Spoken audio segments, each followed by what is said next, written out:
मेरा नाम पूर्वी है। आज मैं और मेरी सहेली दोनों मेला देखने जा रही थी। अरे जल्दी चल, फिर जब मेला उखड़ जाएगा तब जाकर क्या करेगी? क्या वहां की धूल फांकेगी? सुरभि ने अधीरता से झल्लाते हुए कहा। सुरभि को तैयार होने में पूरे 2 घंटे लगे थे। उसने बड़े सलीके से आंखों में आईलाइनर, गालों पर रूज और होठों पर नेचुरल लिपस्टिक लगाई थी ताकि किसी को पता न चले, वरना लोग बातें बनाते कि कुंवारी लड़की इतना सजती संवरती है। उसने रेशमी कढ़ा हुआ सूट पहना था और बालों की स्टाइलिश चोटी बनाई थी। दूसरी तरफ पूर्वी थी, जो सुरभि की नज़र में सब गुड़गोबर कर रही थी। जब सुरभि ने उसे टोका तो पूर्वी तमतमा कर बोली, तुझे तो कोई काम है नहीं, मुझसे पूछ। क्या मैं सुबह से खाली बैठी थी? सुरभि डर गई कि कहीं पूर्वी काम गिनाने न बैठ जाए, वरना और देर हो जाएगी। उसने बात संभालते हुए कहा, अच्छा अब देर न कर, तू तो सजे न सजे हरदम सुंदर ही लगती है। पूर्वी ने जल्दी से कपड़े पहने और बालों को खुला ही छोड़ दिया। हल्का गुलाबी सूट उसके गोरे रंग और लंबे कद पर खूब जंच रहा था। दोनों मां से पैसे लेकर सोनपुर के प्रसिद्ध मेले की ओर चल पड़ीं। मेले में भारी भीड़ थी। सुरभि ने खूब खरीदारी की, चूड़ियां, झुमके और न जाने क्या क्या। वो बार बार पूर्वी से कुछ खरीदने को कहती, पर पूर्वी मना कर देती। घूमते घूमते जब वे आखिरी लाइन की एक दुकान पर पहुंची तो सुरभि ठिठक गई। वहां का सामान वाकई लाजवाब था। पूर्वी की नज़र एक मल्टीकलर नेकलेस पर जाकर टिक गई। वह बहुत आकर्षक था। सुरभि के कहने पर जब दुकानदार से दाम पूछा तो उसने 1000 रुपये बताए। पूर्वी निराश हो गई क्योंकि उसके पास इतने पैसे नहीं थे। मोल भाव करने पर दुकानदार 800 रुपये पर मान गया, लेकिन सुरभि के पास भी अपने पैसे खत्म हो चुके थे। पूर्वी ने उदास मन से उस नेकलेस को आखिरी बार देखा और सुरभि के साथ झूले की ओर बढ़ गई। झूले के पास पहुंचते ही एक 10-11 साल का लड़का दौड़ता हुआ आया और पूर्वी को 2 पैकेट थमाते हुए बोला, दीदी ये लो अपना सामान। पूर्वी ने हैरान होकर पूछा कि ये किसने दिया है। लड़के ने दूर खड़े एक शख्स की ओर इशारा किया और कहा कि उन साहब ने ये पैकेट देने के लिए उसे 10 रुपये दिए हैं। जब पूर्वी ने उस तरफ देखा तो वहां भीड़ के अलावा कोई नहीं था। वो लड़का भी पैसे लेकर भीड़ में गायब हो गया। पूर्वी अभी कुछ समझ पाती उससे पहले ही सुरभि उसे खींचकर झूले पर ले गई। झूला चलने ही वाला था कि पूर्वी के सामने वाली सीट पर एक शख्स आकर बैठा। उसे देखते ही पूर्वी चौंक गई। पूर्वी उसे देखकर इसलिए चौंकी थी क्योंकि उसे वो युवक कुछ जाना पहचाना सा लगा। उसने दिमाग पर जोर दिया तो याद आया कि जब वो 12वीं की परीक्षा देने जाती थी तब अक्सर इसे कॉलेज के गेट के पास देखा था। पर फिर उसने सोचा कि मेले में तो दूर दूर से लोग आते हैं, तो इसमें क्या बड़ी बात है। तभी झूले ने रफ्तार पकड़ ली। सुरभि खुशी और डर के मारे चीखने लगी। जब भी झूला ऊपर जाता वो खिलखिलाती और नीचे आते ही उसकी चीख निकल जाती। पूर्वी ने चिढ़कर उसका मुंह बंद किया। ये क्या शोर मचा रखा है, अब चुप भी रहे। पर सुरभि कहाँ मानने वाली थी। उसे चीखते देख सामने बैठा वह अजनबी युवक जोर से हंस पड़ा। उसने मुस्कुराते हुए कहा, शायद इन्हें झूले से डर लगता है। पूर्वी झिझक गई। उसे बार बार लग रहा था कि वह युवक परिचित है। उसकी आंखों पर चश्मा था, फिर भी उसके चेहरे में किसी की झलक मिलती थी। खैर, झूला रुकते ही वो अजनबी पूर्वी पर एक गहरी निगाह डालकर भीड़ में ओझल हो गया। जब दोनों सहेलियां घर की तरफ चलने लगीं तो सुरभि की नज़र पूर्वी के हाथ में थमे 2 डिब्बों पर पड़ी। वह चौंक कर बोली, ये डिब्बे कहाँ से आए? पूर्वी ने झुंझलाकर सारी बात बताई कि कैसे एक लड़का उसे ये पैकेट देकर भाग गया। सुरभि की उत्सुकता बढ़ गई, पर पूर्वी ने कहा कि घर चलकर ही देखेंगे। घर पहुंचकर जब पूर्वी ने पहला डिब्बा खोला तो उसके होश उड़ गए। उसमें वही मल्टीकलर नेकलेस था जिसे वो पैसों की कमी की वजह से नहीं खरीद पाई थी। सुरभि ने दूसरा डिब्बा खोला तो उसमें बेहद खूबसूरत लाल, हरी और सुनहरी कामदार चूड़ियां थीं। उन चूड़ियों के साथ एक कागज का टुकड़ा भी था जिस पर लिखा था, उम्मीद है चूड़ियां पसंद आई होंगी। मेरा ख्याल है तुम्हारी सुंदर कलाइयों पर खूब जचेंगी, एक अजनबी। सुरभि चहकते हुए बोली, पूर्वी, लगता है तेरा कोई मजनू पैदा हो गया है। क्या फिल्मी अंदाज में तुझे रिझाने की कोशिश की है? पर पूर्वी गुस्से में थी। वो बोली, मुझे पता चले कि ये कौन है तो मैं ये तोहफे उसके मुंह पर दे मारूं। मैं किसी अनजान से ऐसी चीजें नहीं ले सकती। सुरभि और पूर्वी पक्की सहेलियां थीं और इसी साल 12वीं की परीक्षा दे चुकी थीं। पूर्वी का मन आगे पढ़ने का था, पर उसके माता पिता अब उसकी शादी की चिंता कर रहे थे। पूर्वी के घर में किताबों का अच्छा संग्रह था और वो अक्सर देर रात तक उपन्यास पढ़ती रहती थी। उस रात भी वो एक रोमांचक उपन्यास पढ़ रही थी। कहानी के नायक आर्यन के साहसिक कारनामों में वो खोई हुई थी कि तभी उसके फोन की घंटी बजी। इतनी रात को अनजान नंबर देखकर उसने फोन उठाया और हेलो कहा। उधर से आवाज आई, कहिए क्या हो रहा था? उपन्यास पढ़ रही थी? पूर्वी उछल पड़ी, तुम्हें कैसे पता? तुम कौन हो? अजनबी ने हंसते हुए कहा, तुम मुझे नहीं जानती? कमाल है। वैसे मैं जानता हूं कि तुम मुझे नहीं पहचानती। पूर्वी ने कड़कर पूछा, साफ साफ बताओ तुम कौन हो और इतनी रात को फोन क्यों किया? सिर्फ तुमसे बात करने के लिए, अजनबी ने शांति से जवाब दिया। पूर्वी ने गुस्से में कहा, मैं अजनबियों से बात नहीं करती। अपना परिचय दो वरना मैं फोन काट रही हूं। उधर सन्नाटा छा गया तो पूर्वी ने फोन काट दिया। पर कुछ ही देर बाद उसी नंबर से दोबारा कॉल आने लगी। पूर्वी ने गुस्से में झल्लाते हुए मोबाइल उठाया। फोन पर वही अजनबी था। पूर्वी ने कड़क कर पूछा, मना किया था ना, फिर क्यों कॉल किया? अजनबी ने बड़े ही शांत स्वर में पूछा, एक बात बताओ, तुम्हें तोहफा कैसा लगा? मेरा मतलब है वो नेकलेस और चूड़ियां। पूर्वी हैरान रह गई। उसने पूछा, क्या वे चीजें तुमने भेजी थीं?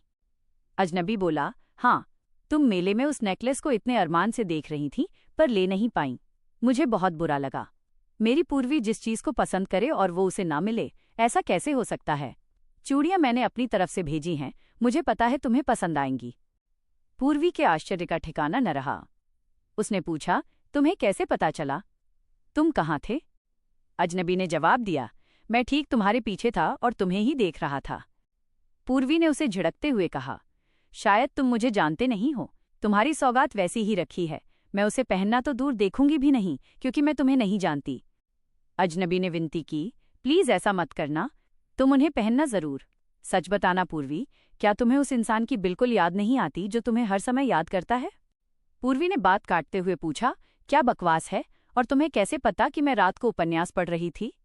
अजनबी ने हंसकर कहा कि उसने सिर्फ अंदाजा लगाया था, क्योंकि उसे पूर्वी की पढ़ने की आदत का पता है। पूर्वी ने चिढ़कर फोन काट दिया। उस रात उसे नींद नहीं आई। वो सोचती रही कि आखिर ये शख्स है कौन जो उसकी हर बात जानता है। अगले दिन वो देर से जागी। माँ ने उसे जगाया और पिता के लिए पराठे बनाने को कहा।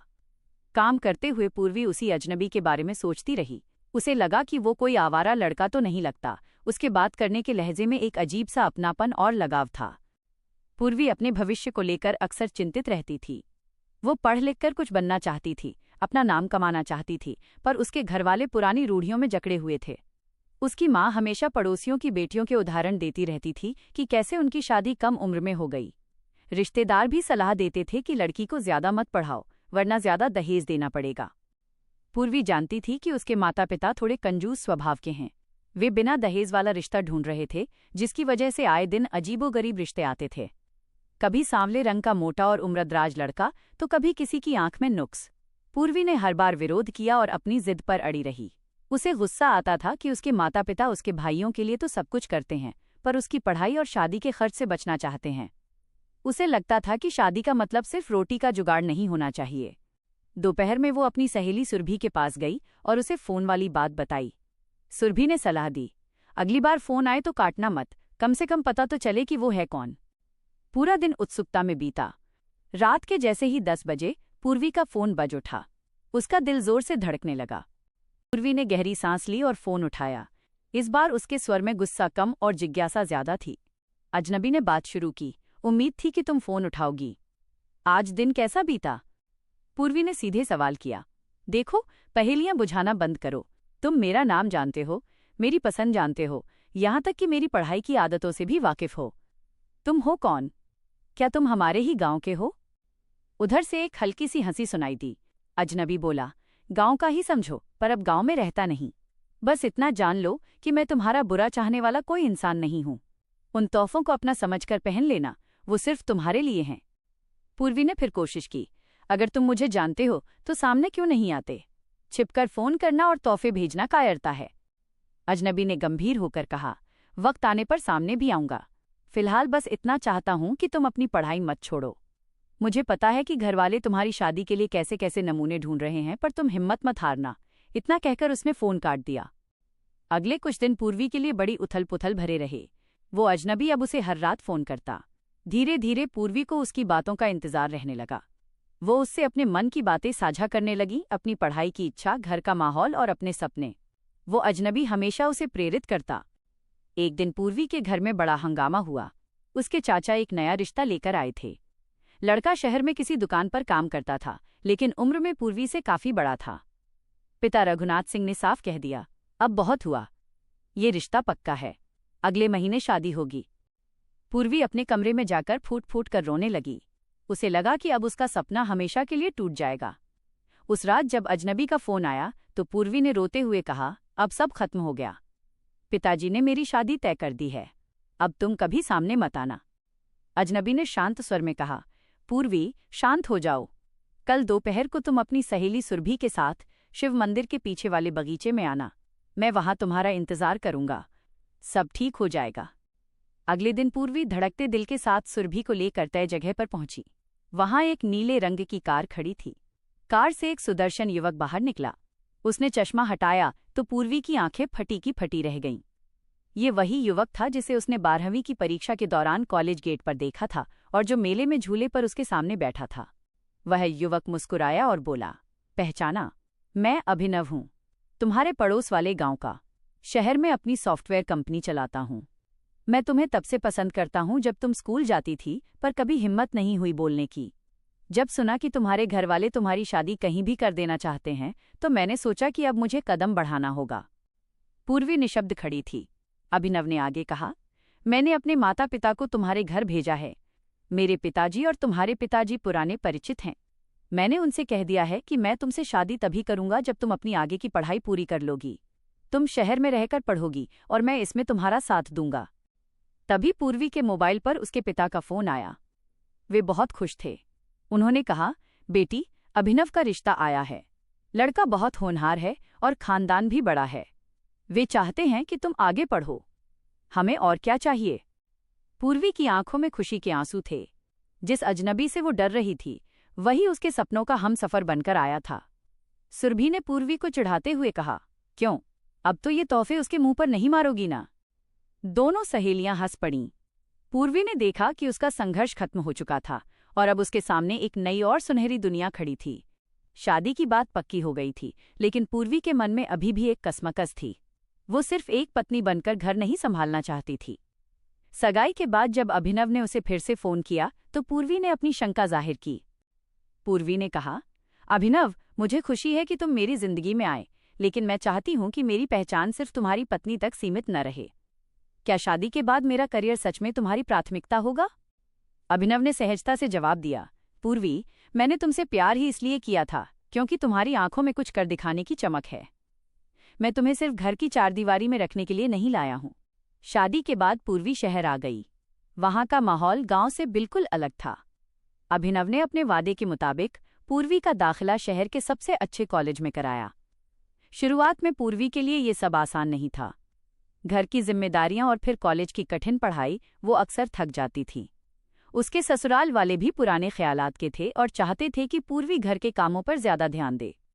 एक दिन उसकी सास ने ताना दिया, इतनी पढ़ाई करके कौन सा कलेक्टर बनना है? घर के चूल्हे चौके से फुर्सत मिले तब ना।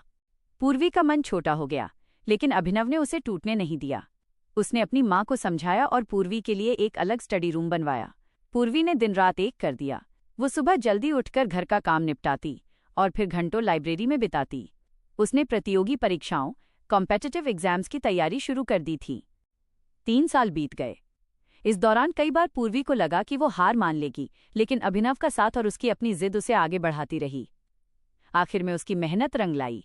जब प्रशासनिक सेवा का परिणाम आया तो पूर्वी का नाम मेरिट लिस्ट में था।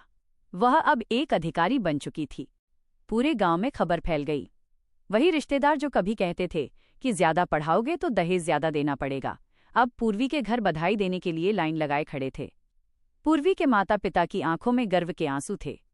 उन्हें समझ आ गया था कि बेटी बोझ नहीं बल्कि सम्मान होती है। जिस दिन पूर्वी ने अपनी ड्यूटी ज्वाइन की, वो सबसे पहले उसी दुकान पर गई जहां उसने वो नेकलेस देखा था।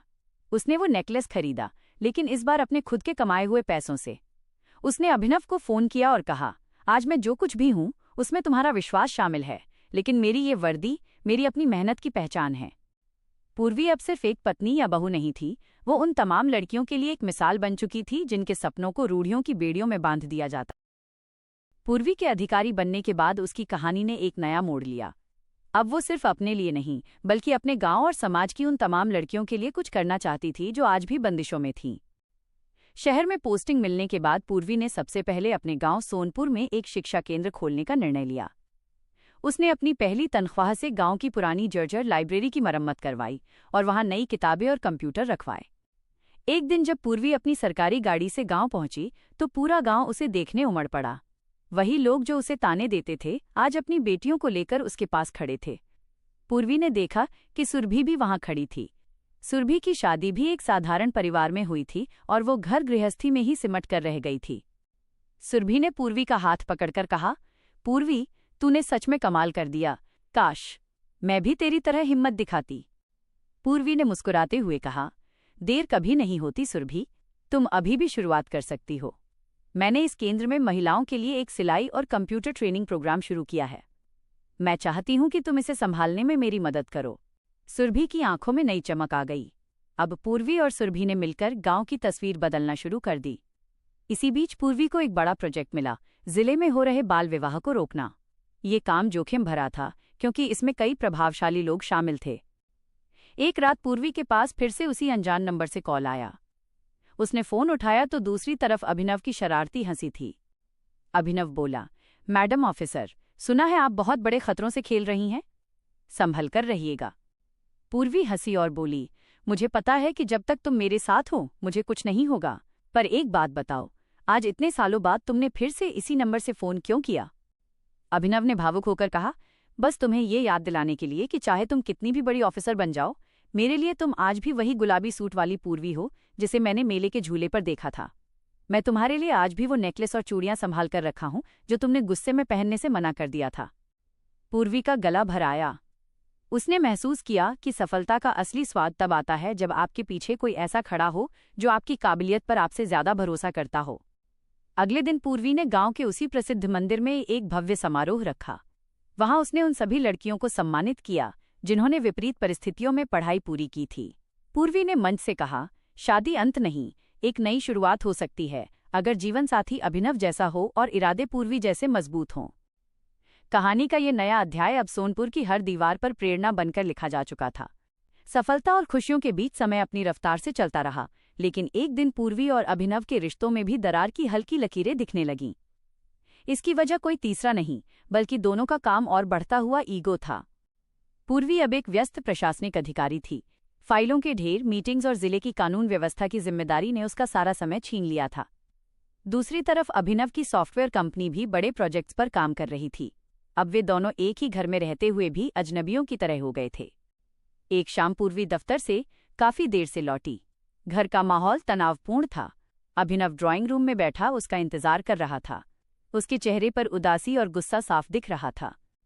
अभिनव ने ठंडे स्वर में कहा, आज फिर तुम 3 घंटे लेट हो पूर्वी। तुम्हें याद भी है कि आज हमारी शादी की सालगिरह है? मैंने शहर के सबसे अच्छे रेस्टोरेंट में टेबल बुक की थी, पर तुम्हें फोन करने का भी वक्त नहीं मिला। पूर्वी ने थककर अपना बैग सोफे पर पटका और बोली, अभिनव, तुम्हें पता है कि शहर के दूसरे हिस्से में दंगा भड़कते भड़कते बचा है। मैं वहां शांति व्यवस्था बनाने में लगी थी। क्या तुम्हें लगता है कि मैं जानबूझकर लेट हुई हूं?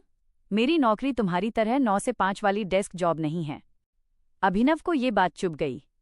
उसने खड़े होते हुए कहा, ओह, तो अब मेरी मेहनत तुम्हें सिर्फ डेस्क जॉब लगने लगी है? शायद तुम भूल रही हो कि जब तुम पढ़ाई कर रही थी तब यही डेस्क जॉब तुम्हारे सपनों का आधार थी। अब ऑफिसर बनते ही तुम्हारे तेवर बदल गए हैं। बात बढ़ती चली गई। पुरानी बातें उखड़ने लगीं। पूर्वी को लगा कि अभिनव उसकी सफलता से जल रहा है और अभिनव को लगा कि पूर्वी अब उसे नीचा दिखाने लगी है। उस रात दोनों के बीच बातचीत पूरी तरह बंद हो गई। अगले कुछ हफ्तों तक घर में भारी सन्नाटा रहा। पूर्वी अपनी जिद पर अड़ी थी और अभिनव अपनी नाराजगी में। इसी बीच पूर्वी को एक बहुत ही खतरनाक मिशन पर जाना पड़ा। जिले में एक अवैध माइनिंग माफिया के खिलाफ उसे छापेमारी करनी थी। छापेमारी के दौरान माफिया के गुंडों ने पूर्वी की टीम पर हमला कर दिया। पूर्वी को हल्की चोटें आईं और उसकी गाड़ी के शीशे टूट गए। खबर बिजली की तरह पूरे शहर में फैल गई। जब अभिनव को ये पता चला तो वो सब कुछ छोड़कर बदहवास सा अस्पताल की तरफ भागा। वहां उसने पूर्वी को सुरक्षित देखा तो उसकी आंखों से आंसू निकल पड़े। पूर्वी ने भी जब अभिनव को इतनी चिंता में देखा तो उसका सारा गुस्सा हवा हो गया। अभिनव ने उसका हाथ थामते हुए धीमी आवाज में कहा, मुझे माफ कर दो पूर्वी। मैं तुम्हारी सुरक्षा को लेकर डर गया था, इसलिए मेरा गुस्सा बढ़ गया था। मुझे तुम्हारी सफलता पर गर्व है, डर सिर्फ तुम्हें खोने का था। पूर्वी ने अभिनव के हाथ पर अपनी पकड़ मजबूत की और बोली, गलती मेरी भी थी अभिनव। काम के चक्कर में मैं उस इंसान को नज़रअंदाज करने लगी थी जिसने मुझे यहाँ तक पहुँचाया। हमारी पहचान अलग अलग हो सकती है, पर हमारा दिल तो एक ही है। उस दिन दोनों को समझ आया कि सफलता के शिखर पर चढ़ते हुए अक्सर इंसान अपनों का हाथ छोड़ देता है, लेकिन असली जीत वही है जिसमें घर का सुकून भी साथ रहे। दोनों के बीच की वो दरार अब हमेशा के लिए भर चुकी थी और उनका रिश्ता पहले से भी ज्यादा मजबूत हो गया था। तो की कड़वाहट खत्म होने के बाद पूर्वी और अभिनव के जीवन में एक नया ठहराव आ गया था। लेकिन पूर्वी के मन में अभी भी एक कसक बाकी थी। उसने देखा था कि कैसे गांव की लड़कियां 12वीं के बाद अपनी पढ़ाई छोड़ देती हैं, क्योंकि शहर के कॉलेज दूर थे और उनके पास आने जाने का कोई सुरक्षित साधन नहीं था। एक सुबह पूर्वी ने अभिनव से कहा, अभिनव, मुझे पद और प्रतिष्ठा तो मिल गई, पर जिस पूर्वी ने उन अंधेरी गलियों में संघर्ष किया था उसका कर्ज अभी बाकी है। मैं चाहती हूं कि सोनपुर और उसके आसपास के 5 गांवों की लड़कियों के लिए एक सरकारी बस सेवा शुरू हो जो सीधे उन्हें कॉलेज तक पहुंचाए। अभिनव ने मुस्कुराते हुए उसका साथ दिया। पूर्वी ने जिला प्रशासन के साथ मिलकर शक्ति वाहिनी नाम का एक प्रोजेक्ट तैयार किया। उसने ठान लिया था कि वो इन बसों को सिर्फ गाड़ियां नहीं बल्कि सपनों के पंख बनाएगी। काम आसान नहीं था। बजट की कमी और पुराने ख्यालात वाले सरपंचों का विरोध सामने खड़ा था, लेकिन पूर्वी ने हार नहीं मानी। उसने गांव-गांव जाकर चौपाल लगाई। एक दिन एक बुजुर्ग सरपंच ने भरी सभा में कहा, बिटिया, बस तो चला दोगी, पर क्या भरोसा कि लड़कियां बिगड़ेंगी नहीं। पूर्वी ने बड़े ही शांत भाव से जवाब दिया, काका, जब आपकी बहू बीमार होती है तो आप चाहते हैं कि डॉक्टर कोई औरत ही हो। जब आपकी पोती को पढ़ाना हो तो आप लेडी टीचर ढूंढते हैं। तो फिर इन लड़कियों को डॉक्टर और टीचर बनने का मौका क्यों नहीं देना चाहते? क्या शिक्षा सिर्फ अमीरों का हक है? पूर्वी की दलीलों और उसके आत्मविश्वास ने लोगों का दिल जीत लिया। कुछ ही महीनों में नीले रंग की बसें गांव की सड़कों पर दौड़ने लगीं। उन बसों पर बड़े अक्षरों में लिखा था, बेटी की उड़ान, देश की शान। उसी साल नवरात्र के मेले का समय फिर से आया। सोनपुर का वही प्रसिद्ध मेला जहां से पूर्वी की कहानी शुरू हुई थी। इस बार पूर्वी मुख्य अतिथि के तौर पर वहां पहुंची थी। उसके साथ अभिनव भी था। मेले में इस बार एक खास स्टॉल लगा था जिसे सुरभि और गांव की अन्य महिलाओं ने मिलकर चलाया था। वहां उनके हाथ से बने सामान और कलाकृतियां बिक रही थीं। मेले के बीचों बीच पूर्वी की नज़र उसी पुरानी दुकान पर पड़ी जहां उसने वो मल्टी कलर नेकलेस देखा था। दुकानदार अब बूढ़ा हो गया था। पूर्वी ने पास जाकर उसे नमस्ते किया। दुकानदार ने पहचान लिया और हाथ जोड़कर बोला, मैडम जी, आज तो आप इस जिले की मालिक हैं। क्या आपको आज भी कुछ पसंद आया है? पूर्वी ने मुस्कुराते हुए कहा, काका, आज मुझे कुछ खरीदना नहीं है, बस आपको धन्यवाद देना है। उस दिन आपने जो नेकलेस मुझे नहीं दिया था, उसी ने मेरे अंदर खुद के पैरों पर खड़े होने की आग जलाई थी। तभी अभिनव ने अपनी जेब से एक छोटा सा डिब्बा निकाला। उसने वही पुराना नेकलेस निकाला जो उसने सालों पहले खरीदा था।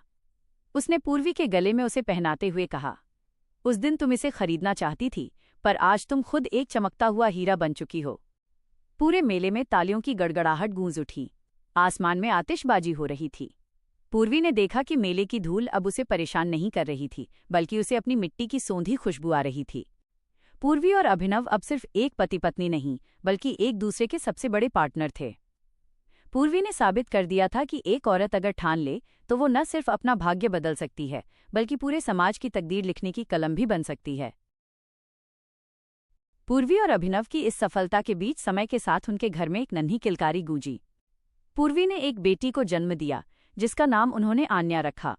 पूर्वी चाहती थी कि उसकी बेटी भी उन्हीं संस्कारों और हिम्मत के साथ बड़ी हो। साल बीतते गए और आन्या ने अपनी माँ के संघर्षों को बहुत करीब से देखा। वो अक्सर अपनी माँ की वो पुरानी वर्दी और अलमारी में रखा वो मल्टी कलर नेकलेस देखती और पूछती, माँ, क्या मैं भी आपकी तरह अफसर बनूंगी? पूर्वी मुस्कुराकर कहती, बेटी, तू वो बनना जो तेरा दिल कहे, बस याद रखना कि तेरी उड़ान कभी रुकनी नहीं चाहिए। वक्त का पहिया घूमा और एक दिन वो ऐतिहासिक पल आया जिसकी किसी ने कल्पना भी नहीं की थी। आन्या को पढ़ाई के साथ साथ विज्ञान और तकनीक में बहुत रुचि थी।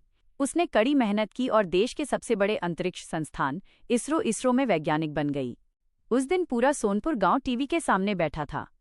भारत का एक महत्वपूर्ण मिसाइल मिशन लॉन्च होने वाला था और इस मिशन की कमान किसी और के नहीं बल्कि पूर्वी की बेटी आन्या के हाथों में थी। जैसे ही टीवी पर काउंटडाउन शुरू हुआ, 10, 9, 8, 3, 2, 1 और मिसाइल ने धुआं उड़ाते हुए आसमान की ओर उड़ान भरी, पूरा देश गर्व से झूम उठा। सोनपुर के उसी कच्चे आंगन में बैठे पूर्वी और अभिनव की आंखों में खुशी के आंसू थे।